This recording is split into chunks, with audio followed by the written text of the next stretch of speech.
स्वाभिमानी शेतकरी कोण अध्यक्ष कोण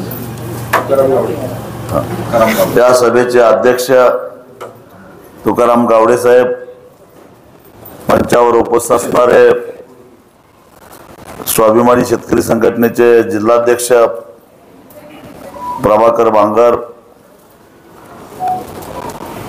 प्रकाश कोळेकर, संतोष शिंदोळे, संतोष पवार कर्णाजी, खेड तालुका अध्यक्ष मारुती कोरडे, रामनाथ बांगर, रामदास बांगर, रुदास कुटे, मंचावर उपस्थित असणारे सर्वच मान्यवर, जमलेल्या माझ्या शेतकऱ्यांनो आणि सारा आयुष्य शेणामुतामध्ये हात घालून शहरातल्या लोकांना चांगलं दूध पुरवणाऱ्या माझ्या आया बहिणींनो, खरं तर दूध उत्पादकांच्या समस्या काय आहेत आणि त्यांच्या व्यथा काय आहेत ते मगाशी आमच्या ताईनं अतिशय मार्मिक भाषेमध्ये सांगितलेलं आहे. ह्या वेदना, हे दुःख मुंबईमध्ये वसणाऱ्यांना कळत नाही. दुर्दैवाची गोष्ट म्हणजे ती आमच्यातनच गेलेली आहेत. ती काय पाकिस्तानातनं आलेली नाहीत, काय आभाळातनं आलेली नाहीत. पण माणूस घाट सोडून पलीकडे मुंबईकडे गेला तर गाव विसरतो, असा आजपर्यंतचा आपला अनुभव आहे. हे माहित नाही का हो त्यांना? अहो ते कधी दिल्लीला गेले, परदेशात गेले, येता येता ताण लागली, पाण्याची एखादी बाटली विकत घेतली तर कमीत कमी 80 रुपये द्यायला लागतात एका बाटलीला. 1 लिटर पाणी असतं त्यात. विमानतळावर पाणी जर का शुद्ध प्यायचं पाणी 80 रुपये लिटरनं मिळत असेल तर मग ज्याला अमृत म्हटलं जातं, पूर्णान्न म्हटलं जातं, त्याला 40 रुपये द्यायला ह्यांच्या बापाचं काय जातं? हा, पाणी 80 रुपयानं पिता तुम्ही, लाजा वाटायला पाहिजे जरा. आणि आमच्या दुधाला 40 रुपये सुद्धा नाहीत. आणि वर म्हणायचं पूर्ण दूध हे पूर्णान्न आहे, अमृत आहे. आणि रागाच्या भरात आमच्या पोरांनी जर का रस्त्यावर ते सांडलं तर तुम्ही दूध सांडताय, तुम्हाला मस्ती आलेली आहे, अशी भाषा करायची. आता पाण्यापेक्षा दूध स्वस्त झाल्यानंतर मग आम्ही म्हटलं का कधी शुद्ध पाणी पावसाचं रस्त्यावर पडायला तेही गोळा करा? हा, पाणी म्हणजे बाटलीतल्या पाण्यापेक्षाही पावसाचं पाणी शुद्ध असतं का नाही? मग ते रस्त्यावर पडलंय, गटारीतनं वाहून जायला लागलंय, सरकारला कळत नाही काय? तेही गोळा करावं. ज्या दुधाला पाण्या एवढीही किंमत मिळत नाही त्या दुधात ते दूध का सांगता असं विचारणाऱ्यांना जरा तरी लाज वाटली पाहिजे. ही कैफियत आहे आमची, हे दुखणं आहे आमचं, ही आमची व्यथा आहे. किती काबाड कष्ट करायचे हो. कधी ज्याच्या गोट्यामध्ये 5-6 गायी आहेत ते बिचारा कुठं गावाला जात नाही, पाहुण्याकडे जात नाही, गेलं तरी धारा काढायच्या वेळी परत येतं. कुठं म्हणजे मनासारखं आजारी पडायची सुद्धा त्याला अधिकार नाही. आजारी पडलं तरी सुद्धा दुखणं अंगावर काढत काढत गायीची उसाबर करावी लागते. हे का?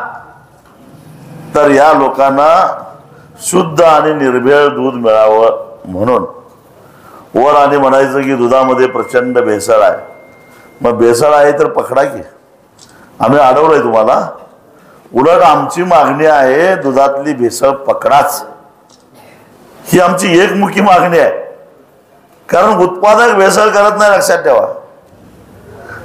उत्पादक भेसळ कशासाठी करेल? त्याला त्या दुधामध्ये असणाऱ्या SNF वर आणि फॅटवर पैसे मिळतात.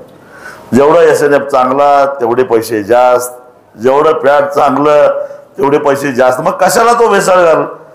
त्याची भेसळ जास्तीच पाणी, याच्यापेक्षा काय करणार आहे ते विचार. पण शेतकऱ्याच्या गोट्यातनं दूध बाहेर पडलं की मग मात्र भेसळ किती होते हे त्यांचं त्यांना माहित. मी तुम्हाला एक प्रश्न विचारतो. पेपरला आदनं आपण बातम्या वाचतो, अमुक अमुक संघाचा एक टँकर पकडला अन्न भेसळ प्रतिबंधक खात्यानं, त्याच्यावर गुन्हा दाखल केला. पुढं काय झालं कधी कळालं काय? हा, बातमी येते फक्त पकडलं, पण त्याच्यावर कारवाई काय झाली? त्या संघाचं लायसन रद्द झालं का? ती तुरुंगात गेलं का? कारण अन्नामध्ये भेसळ करणं हा फौजदारी स्वरूपाचा गुन्हा आहे असं कायदा आहे हे आम्हाला माहिती आहे. पण भेसळ करणारा तुरुंगात गेलेला कधी आम्ही काय ऐकलेलं नाही. म्हणजे हे खातं फक्त हप्ता गोळा करायलाच आहे का? त्यामुळं प्रत्यक्षामध्ये गोट्यामध्ये उत्पादित होणारं दूध आणि प्रत्यक्षात मार्केटमध्ये येणारं दूध याच्यामध्ये फार मोठी तफावत निर्माण झालेली आहे. आणि हे मधले लोक भेसळ करतात आणि आरोपाचं बोट मात्र उत्पादकांच्या दिशेने दाखवलं जातं. म्हणून आम्ही म्हटलं की पहिला काय व्हायचं, एकदम मुसक्या आवलाच काही होत नाही.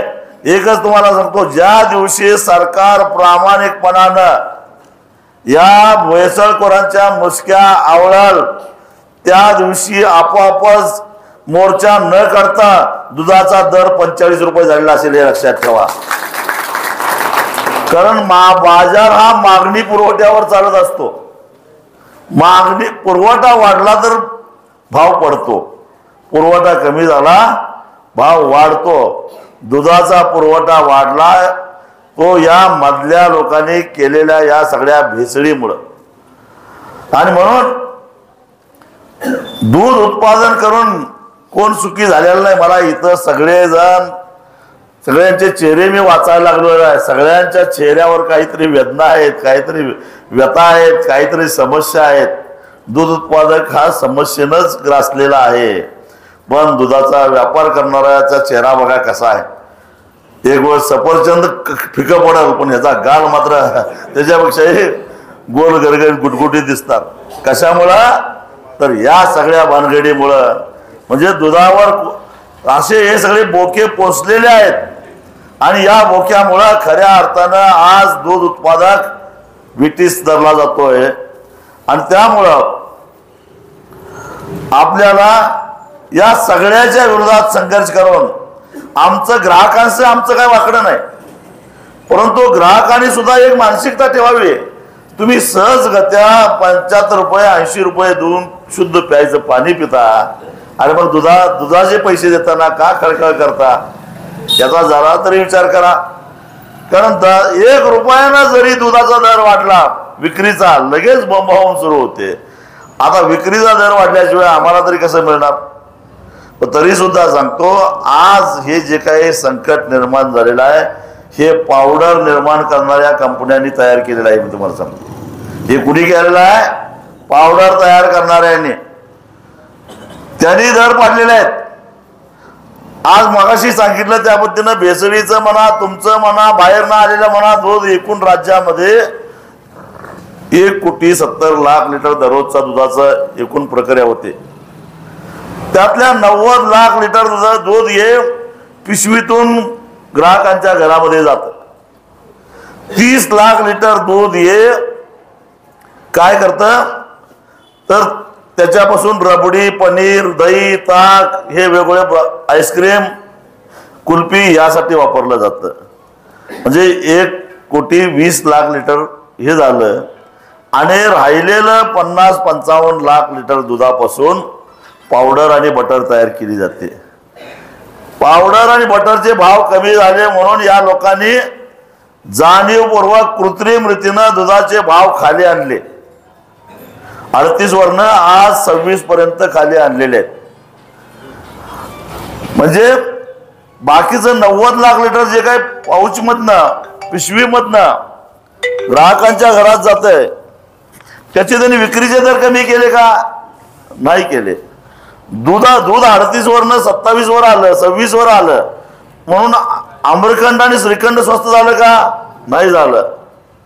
मग या केवळ 50 लाख लिटरमुळे संपूर्ण दुधाची बाजारपेठ उद्ध्वस्त करायचं पाप या पावडरवाल्यांनी केलेलं आहे. त्यांनी पाहिजे तर उत्पादन बंद करून ठेवायला पाहिजे. हे कमी होतं म्हणून की काय, आज दररोज 21 लाख लिटर दूध बाहेरच्या राज्यातून आपल्या महाराष्ट्रामध्ये येत असतं. गुजरातमधनं काही प्रमाणात येतं, मध्य प्रदेशमधनं येतं, इकडनं कर्नाटकातनं मोठ्या प्रमाणामध्ये येतं आणि नांदेड भागात तेलंगणामधनं सुद्धा दूध येतं. आणि हे असं 21 लाख लिटर दूध बाहेर येतं. आता हे मी यासाठी तुम्हाला समजावून सांगितलं.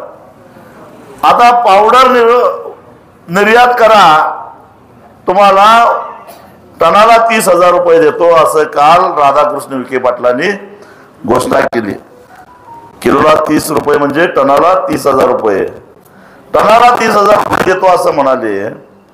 आजही बाहेरच्या राज्यामध्ये तिथले कर्नाटक जवळजवळ 7 ते 8 रुपये सबसिडी देतं आणि त्यामुळं तिथले शेतकरी स्वस्तामध्ये दूध देतात. ते दूध इकडं राज्यामध्ये यायला लागलं आहे. म्हणजे तिथलं दूध आणून हे पावडर करणार, निर्यात करणार, सबसिडी येणार, आमचा दर आहे तिथंच राहणार. याच राधाकृष्ण विखे पाटलांनी मला वाटतंय की 2 महिन्यापूर्वी एक फतवा काढलेला होता. 34 रुपयाच्या खाली कुणी दुधाची खरेदी करायची नाही. कुणी ऐकलं? कुणीच ऐकलं नाही. आदेश कागदावरच राहिला. आता मग या राधाकृष्ण विखे पाटलांचा 30 रुपयाच्या खाली कुणी खरेदी करायचं नाही हा आदेश, याची अंमलबजावणी होईल याची गॅरंटी काय? कारण मुळामध्ये किती रुपयाला दूध खरेदी करायचं हे ठरवायचा अधिकार सरकारला नाही.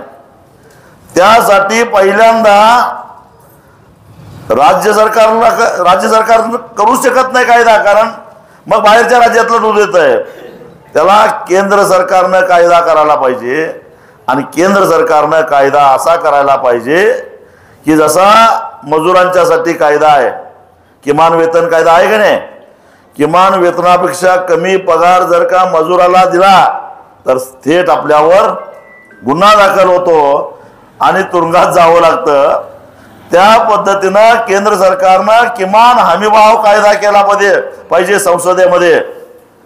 त्याचा मसुदा मी खासदार असतानाच्या काळामध्ये लोकसभेमध्ये मांडलेला आहे.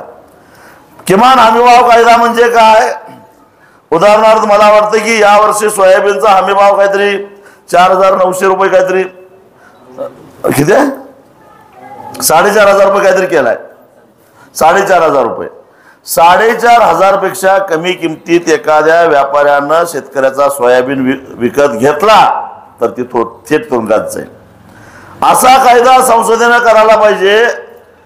आणि कृषी मूल्य आयोग जे काय हमीभाव जाहीर करतं त्या यादीमध्ये दुधाचा समावेश करायला पाहिजे. तर मग आपल्याला गॅरंटेड दुधाचा भाव मिळेल. आणि यासाठी आम्ही देशभरातल्या सगळ्या संघटना मिळून भारत सरकारकडे संघर्ष करायला लागलोय. दिल्लीला जे काही 3 महिन्यापासून शेतकरी बसले ते याच मागणीसाठी. याचा अर्थ फक्त उत्तरेतल्या शेतकऱ्यांची ती मागणी अशातला भाग नाही. त्यांना दिल्ली जवळ आहे ते तिथं बसले, पण देशातल्या सगळ्या शेतकऱ्यांचा त्या आंदोलनाला पाठिंबा आहे. कारण असा हमीभावाचा कायदा झाल्याशिवाय खऱ्या अर्थानं शेतकऱ्याला न्याय मिळणार नाही. म्हणजे एक तर कायमस्वरूपी हा प्रश्न सोडवायचा असेल तर स्वामीनाथन यांच्या सूत्रानुसार शास्त्रशुद्ध पद्धतीनं पहिल्यांदा उत्पादन खर्च काढला पाहिजे आणि उत्पादन खर्चाच्या 1.5 त्याला हमीभाव काढला पाहिजे. आणि त्या हमीभावापेक्षा कमी किमतीमध्ये कोणालाही शेतकऱ्याचा माल खरेदी करता येणार नाही असा कायदा संसदेमध्ये करणं गरजेचं आहे. आता राहुरी कृषी विद्यापीठाला 43 रुपये काढलं, 43 जाऊन 40 धरा, 40च्या 1.5 म्हणजे 60 रुपये होते. लक्षात ठेवा, किमान 60 रुपये. पण तो कायदा ज्या दिवशी होईल त्या दिवशी आपल्याला मोर्चा काढायची गरज वासेल, आपल्याला परिषद घ्यायची गरज वासेल. जसा मग उसालाच का, ऊसच एक लाडकं पीक का तुमचं? उसाला जसा कायदा आहे म्हणजे काय जगा वेगळं राजू शेट्टी सांगायला असं म्हणायचं कोणी कारण नाही. उसाला हमी भावाचं संरक्षण आहे, गॅरंटी आहे। सरकार जो उसाचा भाव जाहीर करतं तो भाव जर कारखान्याने दिला नाही, हिशेबात गफलत करतात हा भाग वेगळा, पण कायदा आहे। सरकारनं जाहीर केलेला भाव जर कारखान्याने दिला नाही तर कारखान्याची मालमत्ता जप्त करून लिलावात काढून विकून शेतकऱ्याला पैसे देण्याची तरतूद कायद्यामध्ये आहे। मग तो एकाच पिकाला का? तो उसा बरोबरच भाताला का नको, दुधाला का नको, कांद्याला का नको, अन्य पिकाला का नको, सोयाबीनला का नको? असा कायदा व्हायला पाहिजे। आणि तो कायदा कुणासाठी? तर या देशातल्या सर्वसामान्य गरीब शेतकऱ्यांच्या साठी। देशामध्ये एकूण जे काही खातेदार शेतकरी आहेत त्यातले 83% शेतकरी हे अल्पभूधारक आहेत, लक्षात घ्या। 83% शेतकरी हे अल्पभूधारक आहेत आणि त्यांची उपजीविका त्या 2.5 एकराच्या जमिनीच्या पट्ट्यावरच आहे। आणि त्यामुळं या शेतकऱ्यांच्यासाठी हा कायदा करणं गरजेचं आहे। म्हणजे याचा अर्थ 17% मोठे शेतकरी आहेत का? मोठे शेतकरी नाहीत, काही कागदावर मोठे आहेत। 25 एकराचा डोंगर आहे का असले काही म्हणजे काही पिकत नाही पण सातबारा मोठा आहे असले काढले तर, आणि परत 5-10 एकराचे शेतकरी काढले तर केवळ 4 ते 5 एकरात 5% लोक हे मोठे शेतकरी आहेत। ते तरी कोण आहे? तर ते शेतकरी नाहीतच। तिकडनं पैसा आणायचा आणि जमिनी विकत घ्यायच्या, अवैध मार्गाने पैसा कमवायचा आणि जमिनी विकायचा त्यांना, आणि इन्कम टॅक्सला दाखवायला त्यांना जमीन लागते, कारण शेतीतल्या उत्पन्नावर टॅक्स नाही। ते काय खरे शेतकरी नाहीत, त्यांच्यावर काय ईडी लावायचं, शिबी लावायचं, सीबीआय लावायचं, काय लावायचं लावा, कुठला प्राणी लावायचं तो लावा, आमचं काय म्हणणं नाही। पण या 83% शेतकऱ्यांच्यासाठी तुम्हाला हा कायदा करणं गरजेचं आहे आणि म्हणून भारत सरकार बरोबर भांडायला पाहिजे। आज आपल्या वाट्याला जे काही दारिद्र्य आलेलं आहे ते दारिद्र्य सरकार निर्मित आहे, लक्षात ठेवा। सरकारच्या धोरणामुळे आहे। आज आपल्या डोक्यावर जे कर्ज आहे ते कर्ज सुद्धा सरकारमुळे आहे, कारण सरकारच्या धोरणामुळे आपण उत्पादन खर्चापेक्षाही कमी किमतीमध्ये आपला माल विकायला लागलेला आहे। जसं दुधाचा उत्पादन खर्च 40 रुपयापेक्षा जास्त असताना आपण 26 रुपयाला दूध विकायला लागलेलो आहे।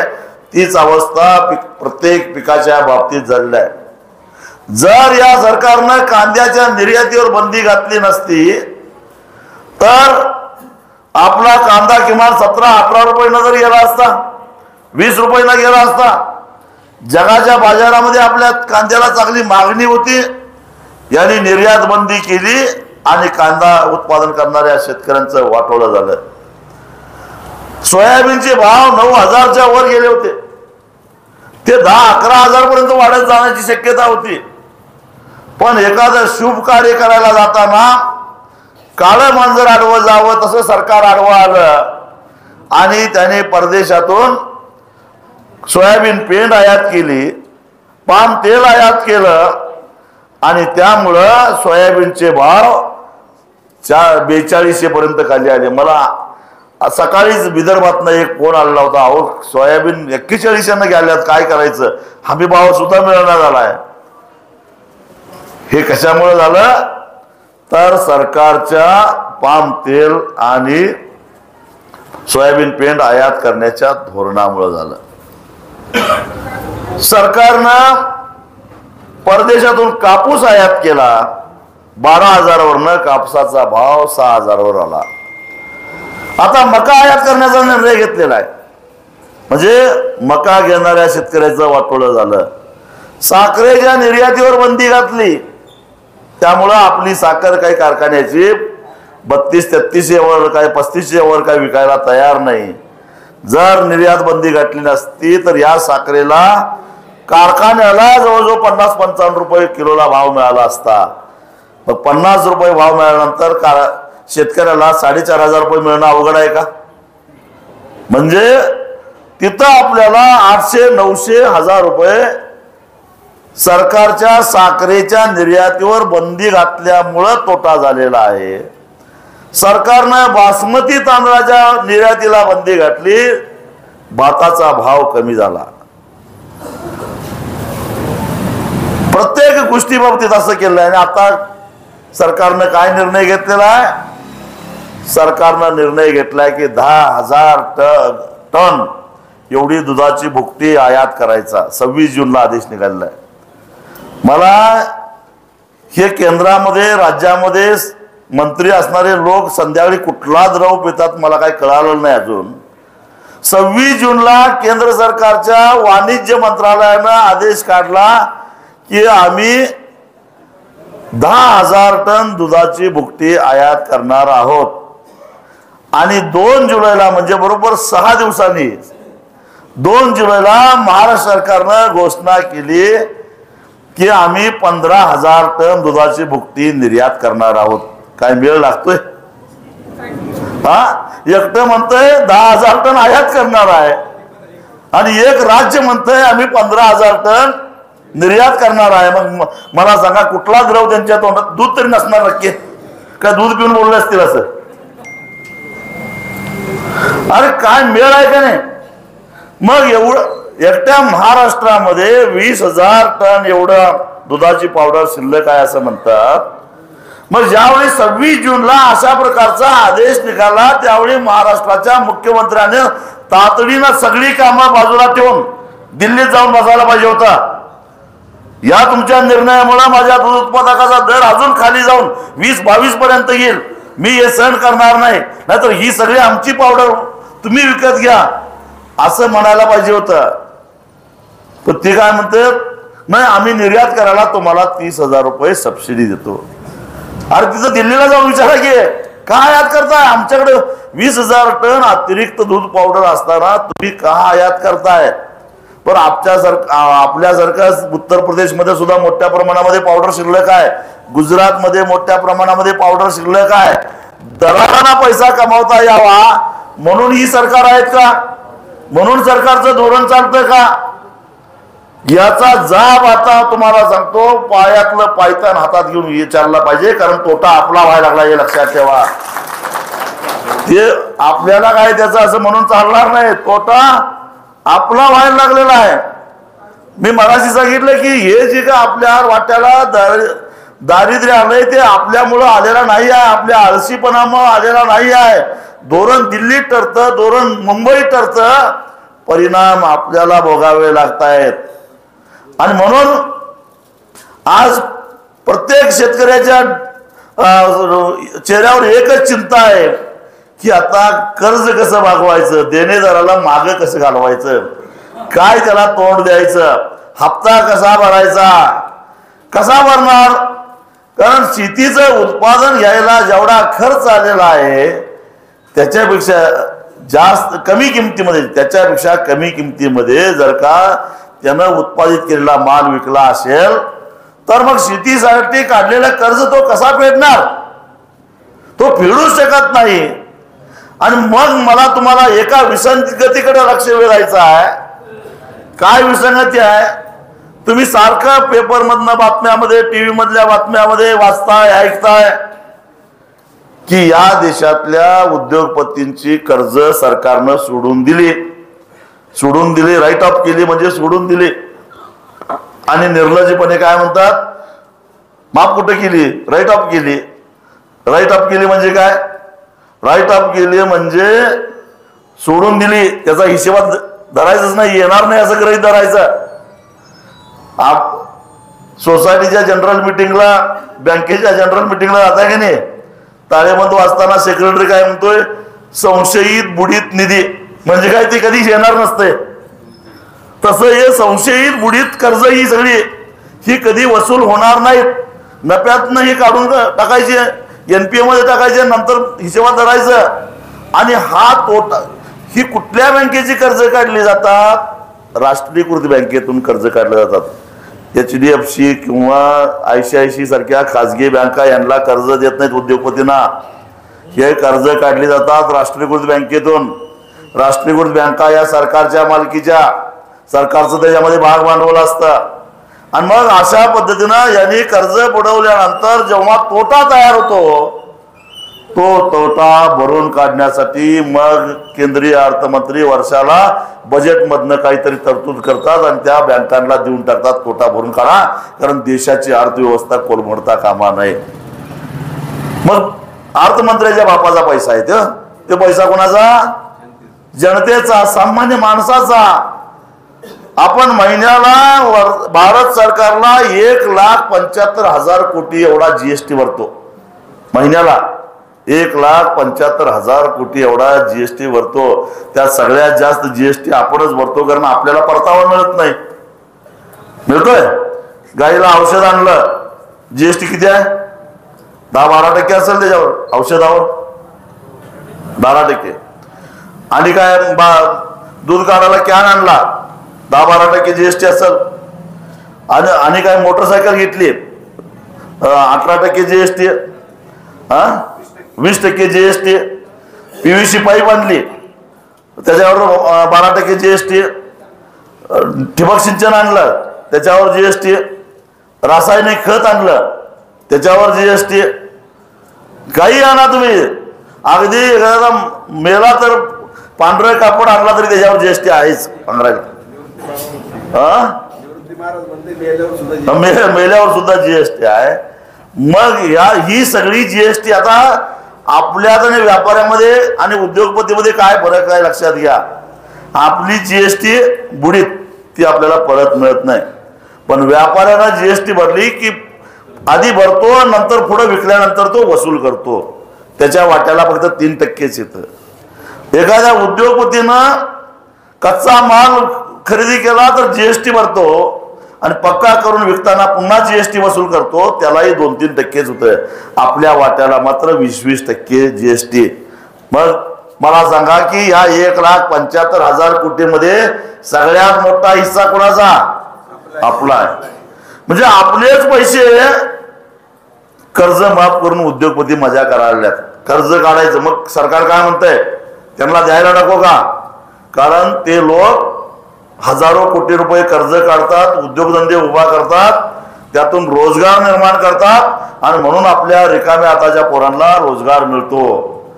मग मला सांगा, आम्ही शेती करतो म्हणजे काय तस्करी करतो?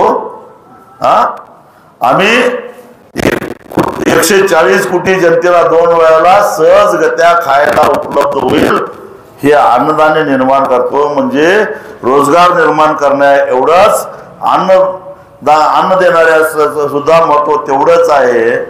मग गेल्या 10 वर्षामध्ये या देशातल्या उद्योगपतींनी 14,56,000 कोटीची कर्ज राईट ऑफ करून म्हणजे बुडवून टाकली. काही त्यातले देश सोडून पळून गेले.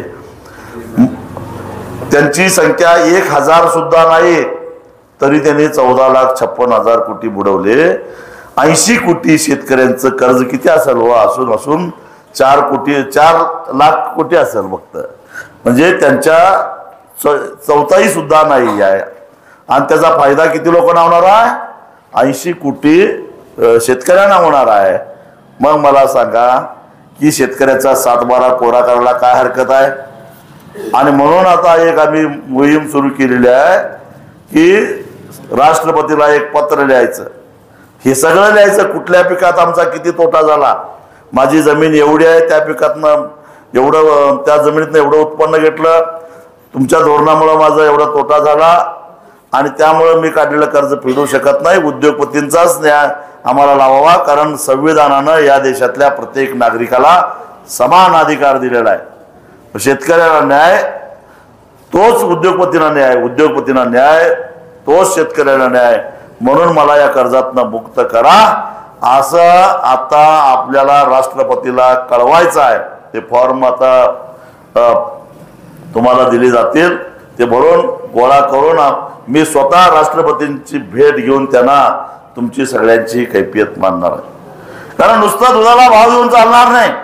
शेतकऱ्यांची सर्वांगीण उन्नती करायची असेल तर शेतकरी उत्पादित करणाऱ्या प्रत्येक मालाला भाव मिळाला पाहिजे.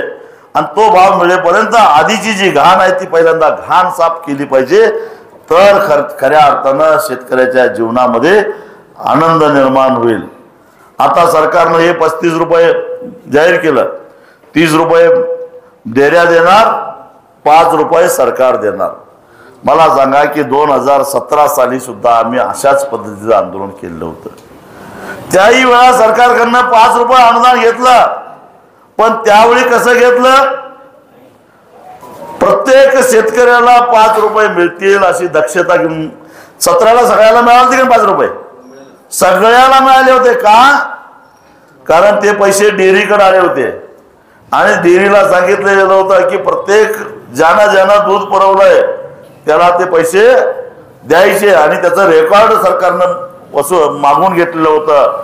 त्यामुळं कोणाही शेतकऱ्याची तक्रार झाली नाही की मला 5 रुपये सरकारचं अनुदान मिळालं. जवळजवळ 6 महिने अशा पद्धतीनं ते अनुदान चालू होतं. मग आताच हे अटी निकष कशासाठी? काय अट? 3.5 पॅट 8 8.5 SNF असेल तरच अनुदान मिळणार, बरोबर आहे ना? आता काय करायचं? पशुखाद्याच्या किमती एवढ्या वाढवून ठेवला आहे, ते फॅट आणि SNFचं गणित जमतच नाही हो. कसं जमणार?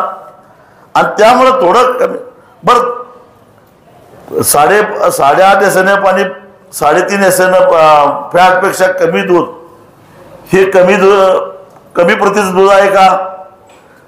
ते काय आरोग्याला घातक आहे का? मग तसं असेल तर टोनड आणि डबल टोनड दूध बाजारात काय येतात? या प्रश्नाचं म्हणजे याचा अर्थ ते चांगलंच आहे. सांगा की, मला वाटतं टोनड दूध 2 फॅटचं असतं, डबल टोनड 1.5 फॅटचं असतं, 1.5 का 1 फॅटचं असतं. उलट ज्याचा वजन कमी करायचं आहे, ज्याला व्यायाम करायला जमत नाही, ती माणसं डबल टोन दूध पितात. मग मला सांगा की हे चांगलंच आहे की आरोग्याला?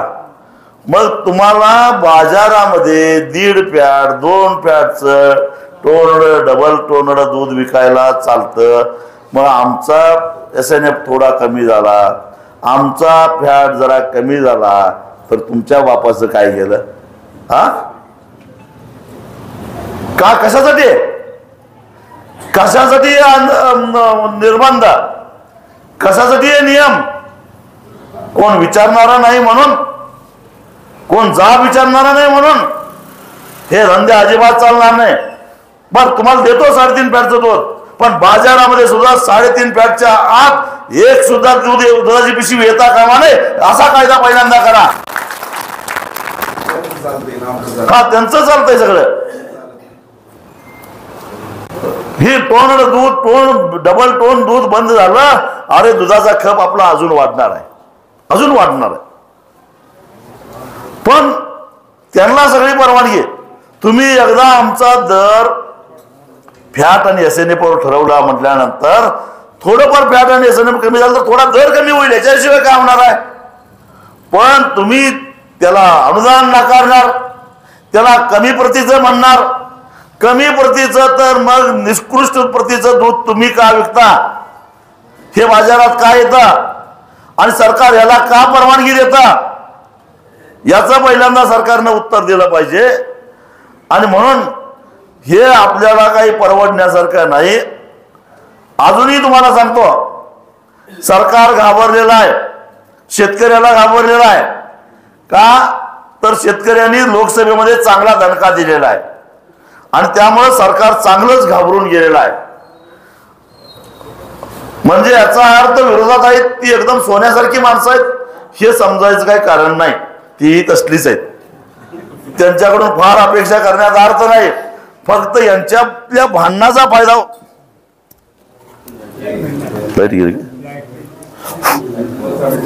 असू दे, मोठ्यानं बघ. फक्त यांच्यातल्या भांडणाचा आपल्याला फायदा होतोय का एवढं बघायचं आहे आपल्याला. दोघांनाही काही करून आता ऑक्टोबरला विधानसभेच्या निवडणुका जिंकायच्या आहेत आणि सत्ता हस्तगत करायची आहे. त्यासाठी वाटेल त्या थराला जायला तयार आहेत ते. तेव्हा आपल्याला जर का आपण शेतकरी म्हणून संघटितरित्या एकजूट व्हायचं ठरवलं तर आपले बरेचसे प्रश्न सुटणार आहेत. पण दुर्दैवानं काय होतंय माहितीये, निवडणुका आल्या आम्ही दूध उत्पादक राहत नाही, आम्ही शेतकरी राहत नाही, आम्ही ऊस उत्पादक राहत नाही, आम्ही वेगवेगळ्या कळपात जातो आणि आपलं जे दुखणं आहे ते दुखणं विसरून जातो, म्हणून आपल्याकडं कुणाचं लक्ष नाही. आता हे कळपा वेळपात जायचं सोडून द्या, सगळे चोर आहेत. त्यांना पैसे मिळाले की कधी पक्ष सोडतील काय सांगता येत नाही. त्यांना फक्त त्यांचा स्वार्थ साधला रे साधला. माझे बाप आहेत म्हणणाऱ्यांनाही बापाला सोडून जातात ते. त्यामुळं हे सगळेच सारखे आहेत, ते सोडून द्या. आता आपलं कसं, आपला दबाव गट जर का आपण तयार केला,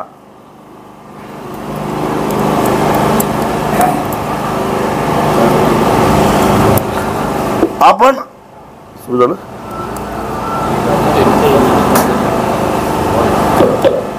हॅलो, आपण जर का आपला दबाव गट तयार केला, मग मात्र दोन्ही आघाड्या आपल्या मागे लागतील. आम्ही हे करतो, तुमचं वीज बिल माफ करतो, सगळं माफ करतो, कर्ज माफ करतो, तुमचा दुधाला भाव वाढवून देतो असं म्हणायला लागतील. पण कधी जर आपण आपली ताकद दाखवली तर, नाहीतर आपण त्यांच्या कल्पात कुठल्या तरी एका कल्पात सामील झालो तर आपल्याला ते जमेत धरणार आहेत. त्यामुळं एक काम करा, जोपर्यंत 40 रुपये मिळणार नाहीत तोपर्यंत विरोधी पक्षातला असो किंवा सत्ता पक्षातला असो, गावात एखादा पुढारी आला त्याला दुधाची आंघोळ घालायला चालू करा, बघू कसं होत नाही ते. काय नाही होत, तुम्ही चांगली माणसं आहे, देव माणसं आहे म्हणून तुम्हाला दुधाचा अभिषेक घातला म्हणायचं. दुधाचा अभिषेक घालणं हे पवित्र काम आहे, चांगलं काम आहे, वाईट आहे का? काय आपलं एक कॅनभर दूध जाईल, त्यात पाणी घाला, काय बिघडत नाही. पाणी घालून एक कॅन दूध करा त्याचं आणि त्याला अभिषेक घाला. आणि तुमच्यावर आमची नितांत श्रद्धा आहे, तुमच्यावरच्या श्रद्धेपोटी आम्ही तुम्हाला दुधाचा अभिषेक घातलाय असं सांगा. बघा कशी परिस्थिती आपोआपच येते. हे केल्याशिवाय हे वटणीवर येणार नाहीत. पण कसल्याही परिस्थितीमध्ये 40 रुपये घेतल्याशिवाय मागं हटायचं नाही. संपूर्ण राज्यभर फिरून पिंजून काढून, गाव पिंजून काढून हे आंदोलन मी उभा करणार आहे. त्याला साथ द्या एवढंच सांगतो आणि इथंच थांबतो. धन्यवाद.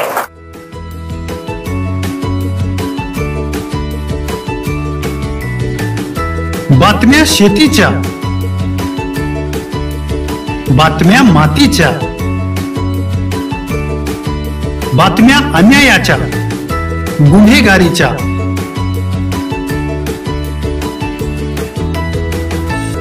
राजकारणाच्या आणि समाजकारणाच्या, शोषणाविरुद्ध बुलंद आवाज, जनसामान्यांच्या हुंकाराची गाज, सत्कार्याला प्रोत्साहन, दुष्कृत्याला अनुशासन, निर्भीड, निस्पृह, सडेतोड, बेधडक आणि रोखटोक म्हणजेच विघ्नहर टाइम्स. शोध बातमीचा, ध्यास सत्याचा. आपलं चॅनल, आपली बातमी. सबस्क्राईब तर कराच, पण बेल आयकॉनवर क्लिक करायलाही विसरू नका.